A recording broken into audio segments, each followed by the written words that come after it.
Hello மக்களே,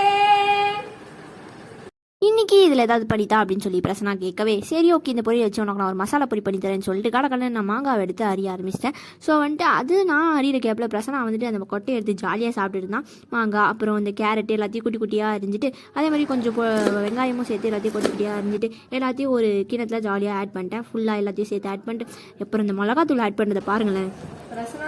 பிரசனா வந்து 3 spoon போட சொன்னால 3 ஸ்பூன் போடலாம். சரி 4 ஸ்பூன் போட்டு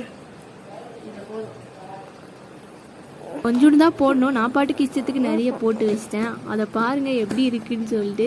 சரி ஓகேன்னு சொல்லிட்டு கொஞ்சம் உப்பு தேவையான அளவு உப்பு போட்டு காம்பன்சேட் பண்ணிடலான்னு போட்டேன். அப்புறமா பொரியெல்லாம் எடுத்து சூப்பராக ஆட் பண்ணிட்டேன். நான் கொஞ்சம் நேரம் அதுக்கப்புறம் அதை சேர்ந்து கலக்கினேன். பிரசனா கொஞ்சம் நேரம் கலக்கலாம், டோட்டலாக கலக்கி எல்லாத்தையும் போட்டு எல்லாருக்கும் கொண்டு போய் கொடுத்தோம். சீத ஆஃப்டர் எஃபெக்ட் காரத்தில் என்னாலேயே தாங்க முடியலங்க. பாருங்க, கீழே குப்பையில் தான்